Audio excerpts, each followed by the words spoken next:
Hey guys! Alright, so welcome back to my channel. It is time for another reaction video, if you can believe it. Actually, you probably can, because many of you have been waiting for me to do Amberlynn's Struggles Part 2 and 3. And so today, we're going to do Part 2, and then hopefully this weekend I'll find some time to film Part 3 as well.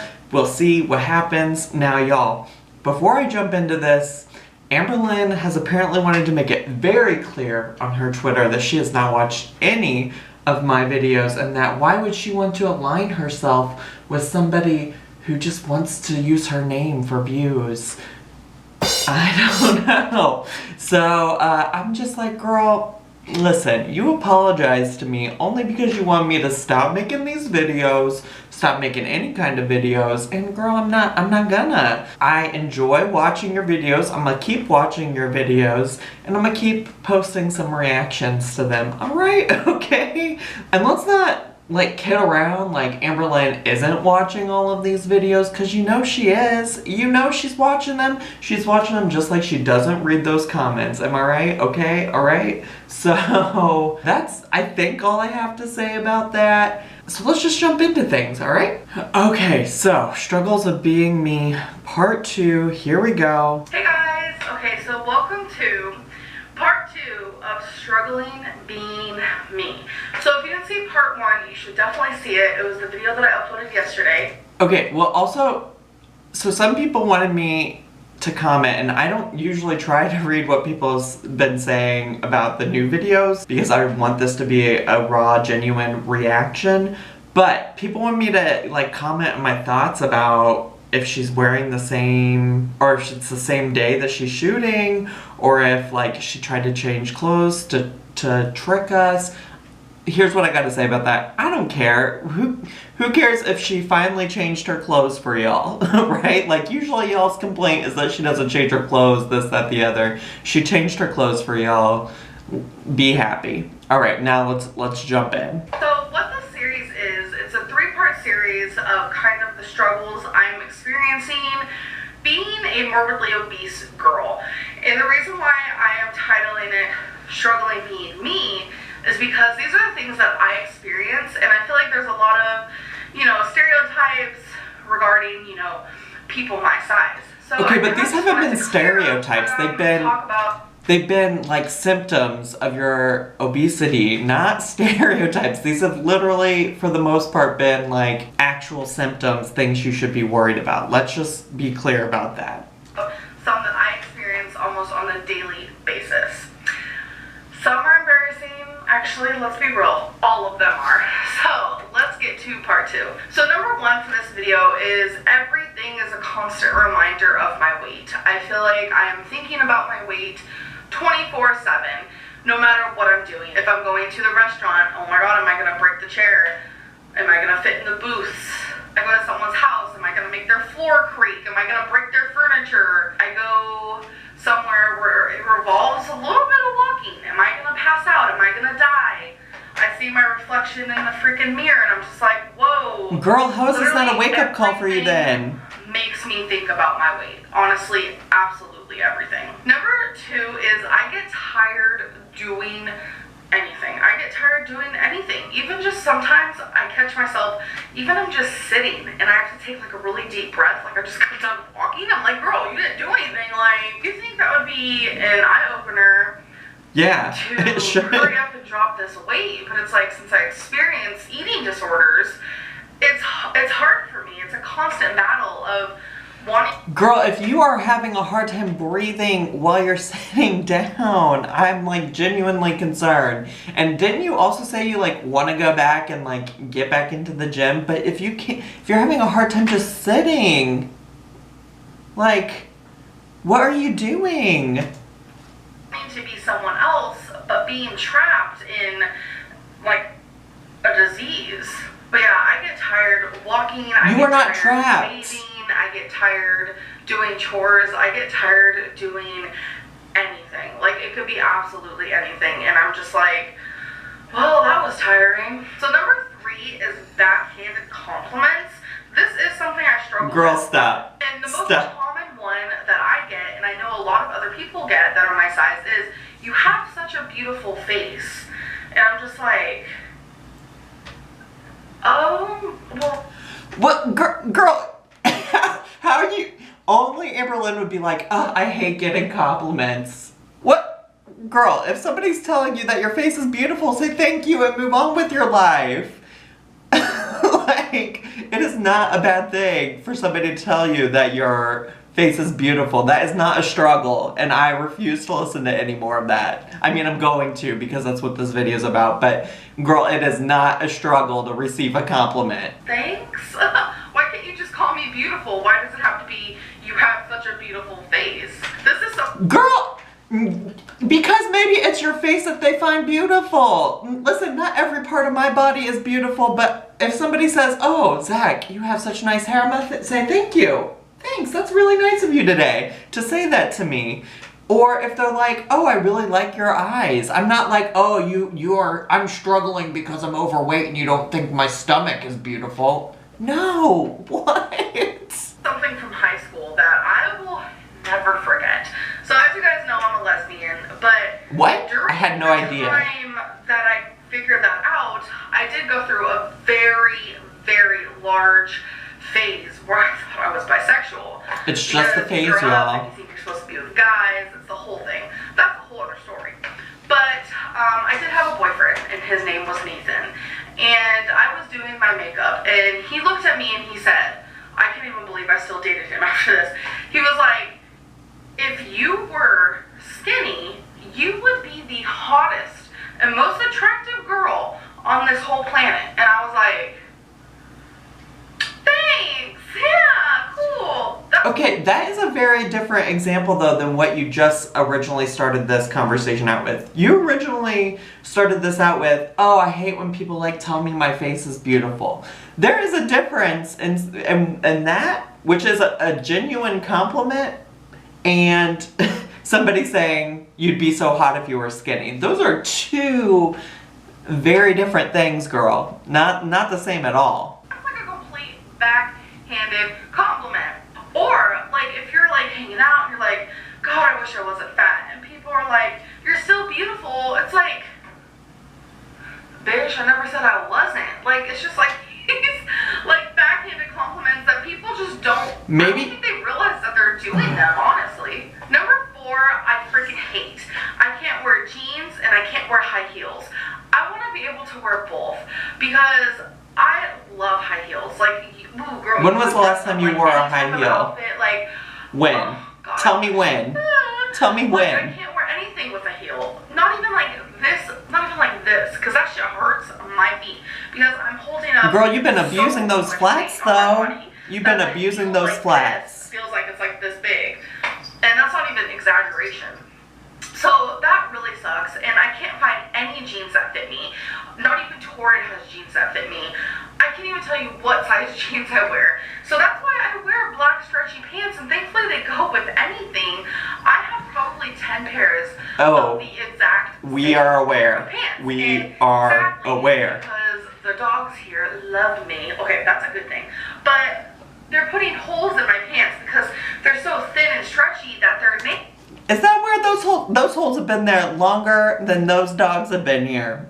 Let's just be honest. I've been seeing those holes for a while in your videos before you ever moved in with Eric and Ricky. Let's just be clear, okay? Nails rip my pants. So I was trying to go, because I actually get them from Walmart, so I was looking on Walmart.com, because that's where I got them before, and they don't have any more in my size, so I'm kind of like screwed, and it's just like, these are the only type of pants I can wear, and it sucks. Girl, wear a dress, wear a maxi dress. You love shopping in the pajamas. Go get some pajama pants. I'm sure you can find something. You've been wearing these same pants for years.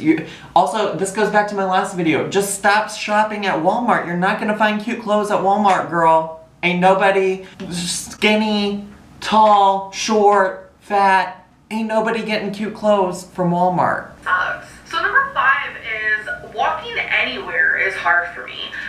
Getting up off my bed and walking to the bathroom, I'm like, Girl, it sounds like you're doing that just sitting. That's like a biggin.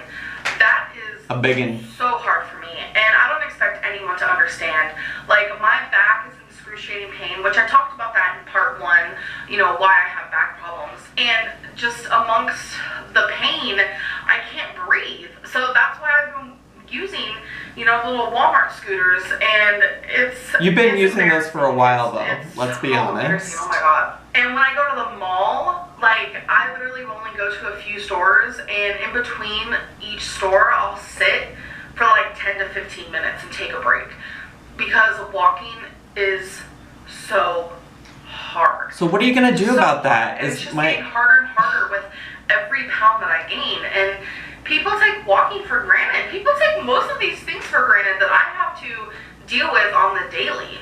I don't think any of us are taking that for granted. I think what you need to do is have like a realization that if you continue to lessen the amount you walk, so getting on the mobility scooter every time you go to Walmart, taking the car somewhere nearby, not walking your dogs, things like that, like you are getting closer and closer and closer to never leaving your bed.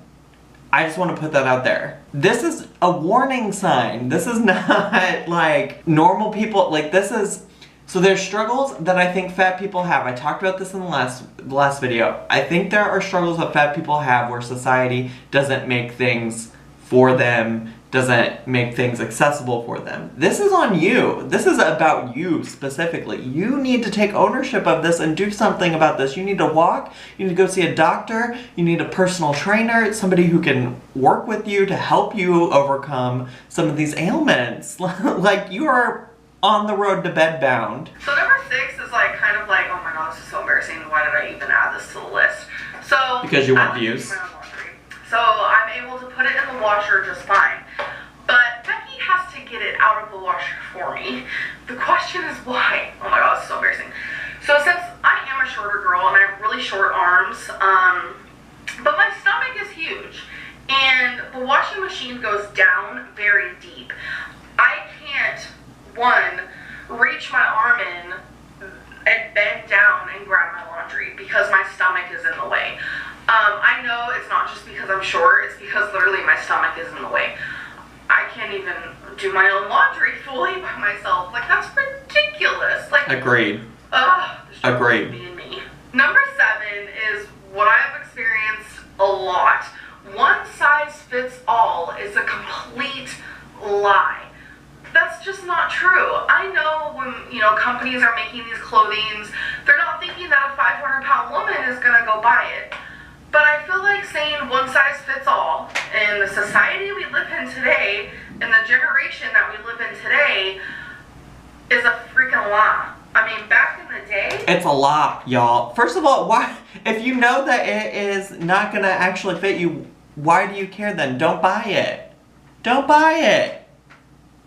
Don't buy it.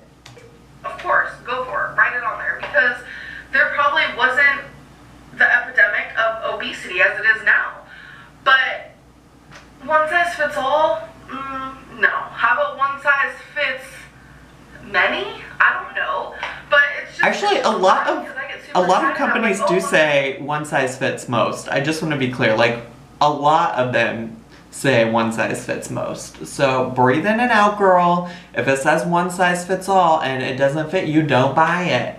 Try it on before you leave the store. It's all because I'm part of the all category, aren't I? And then I try it on and whoops, I ripped it. Number 8 is I do wear cardigans in the summer. I actually have seen a lot of people do that, even thinner people. Ooh, girl, this cardigan. This is like one of the original reasons Amberlynn ever got mad at me, if you didn't know, is because I asked Rafe, why does Amberlynn always wear cardigans or something to that extent? This was so offensive to her that I might ask this because I don't understand how somebody wears a cardigan in Kentucky in the middle of summer. Like, Kentucky is hot, y'all. Kentucky is hot. It doesn't even get that hot here in Chicago, and I can't imagine wearing a cardigan in the summer. I'm curious what she has to say about this. I don't know why they're doing it, but why I'm doing it is because I'm very, very, very, very, very, very, very self-conscious of my arms. Even as I'm sitting here, I'm wearing a cardigan. I feel like cardigans, you know, they do add more style to the outfit, because if I was just wearing this like that, it wouldn't be you know, as gotta cover up that this bra that she wears every day. Makes me feel like less of my rolls in my stomach is showing. Makes me feel like my arms are more compacted and covered, which they are. And I just feel completely different when I'm not wearing a cardigan. I feel like I'm naked, everyone's looking at me and judging me and hating on me, and I just don't like that. So it can be 20 degrees outside or it can be 120 degrees outside. I'll be wearing a freaking cardigan. Now, correct me if I'm wrong, but didn't she claim that the reason that she wore cardigans originally, and please do correct me if I'm wrong down below, but I could have swore she said it had nothing to do with covering up her arms, that the only part of her body that she didn't like was her legs, and that she only wore a cardigan for style and things like that. I might be wrong, but she got so mad that one time that I asked Rafe why she wore a cardigan all the time that I'm just confused by this whole thing, because now apparently she doesn't mind talking about it. So number 9 is something you guys have seen firsthand, is I waddle when I walk. That is a struggle, and it's because of my weight and how it's proportioned, and I just walk so weird. And it's like, while I'm walking, I don't notice that I waddle when I walk, but like if someone is filming me, that's like the only time I notice I waddle when I walk, and that's embarrassing because that's how I walk 24/7. It's like so embarrassing, and I hate it so much because it just... When exactly are you walking? Because didn't you just explain how you used a mobility scooter and had to sit down all the time and things like that? Like what? I mean, I know I'm being facetious. Obviously she walks, but I just don't understand how you can have a struggle about how walking is so difficult and then have a different struggle about how waddling is a struggle for you. It draws even more attention to myself in public. It's like, not only am I morbidly obese, but I'm literally walking like a penguin, and I'm like, girl, if you worried about the people looking at you because you're waddling, you're missing the part. I don't think that's why they're looking at you. I'm guessing that's not why they're looking at you, and I'm just guessing. Swaying back and forth, and I have actually mentally tried to fix this. I have tried to walk differently, and it doesn't work. And I know it's because of the weight that I am holding onto my body, because I have watched earlier videos when I used to weigh like 350 and I didn't waddle like that. So it's definitely the weight gain, and I just can't wait to lose the weight so I don't look like a freaking dummy while I'm walking. All right, let's get on it, girl. It's really embarrassing. Get on that weight loss. So number 10, which is the last one for this video, but again, there will be a part 3. So number 10 is booths in restaurants.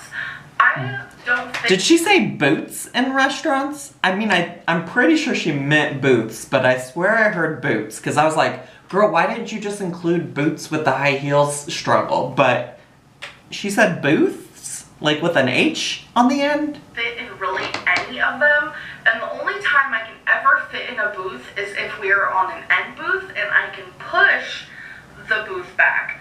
See, that's embarrassing because it always makes a really loud, like, noise, and then like everyone in the restaurant is like, what's that noise? And then they look at you, and then it's like obvious what you're doing, and I can only imagine what their brains are thinking, like, this girl shouldn't be going out to eat, like, she can't even fit in a booth, like, I can only imagine. So that's embarrassing. So every time I go into a restaurant, I always say, you know, 2 for a table, 4 for a table. I always say table, and there has been an experience where I asked for a table and they gave us a booth, and in front of everybody I'm like, I can't sit in a booth, and it's just really embarrassing. Girl, you know how you can fix that problem? Don't go out to eat 12 times a day.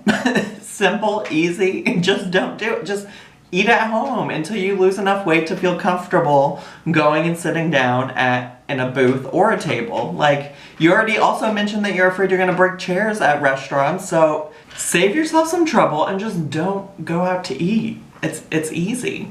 And it just sucks so bad, but that's just another struggle that I experienced. So I hope you guys enjoyed this video, and I hope you guys are really excited for part 3, because I feel like these are even more embarrassing. So get ready for that. Oh my god, I'll so see you guys ready. in the next one. Bye! Well, y'all, that was part 2. I don't even know really what my follow-ups are. I feel like there's so many of those things that she could do stuff about, and certainly things that maybe she can't do anything about. But again, I don't feel like any of this is anything but her own doing. Girl, do something about this. Like, how can you put together now 20 different things that make you feel bad about being overweight, but none of those things are things that like make you worried enough to like do anything about your weight loss? Like, you're not concerned about, you know, not being able to breathe while you're sitting? Like, that is a concern. You can't walk like around a store like normal folks? That's a health concern. I'm concerned about your health. Certainly some of these things are societal. Like, maybe, you know, if I really want to jump in and like really indulge you, like, I get it. Does one size really fit all? Probably not, no. But like, some of these things are major concerns that should be things that like make you want to lose weight. So I'm confused why you haven't like taken action. Anyways, that's all I got for today. I hope you enjoyed this video. I do want to take some time to thank you all for your recent support. I feel like there's just been an outpouring of new subscribers and commenters, and I really do appreciate it. This is just like a pretty exciting time when it comes to my channel here on YouTube. So if you haven't already, please do subscribe, hit the bell notification so you know every single time I upload a new video. Make sure to leave me some comments. I at least try to answer most of the comments, or a lot of the comments. It is a little overwhelming right now, but please leave me a comment. I'll try to answer if I can. And hit the like button or dislike if you really feel like it. Please also follow me on all the social media down here at the bottom of the screen and in my description bar. And I hope I'll see you all in my next video. Bye!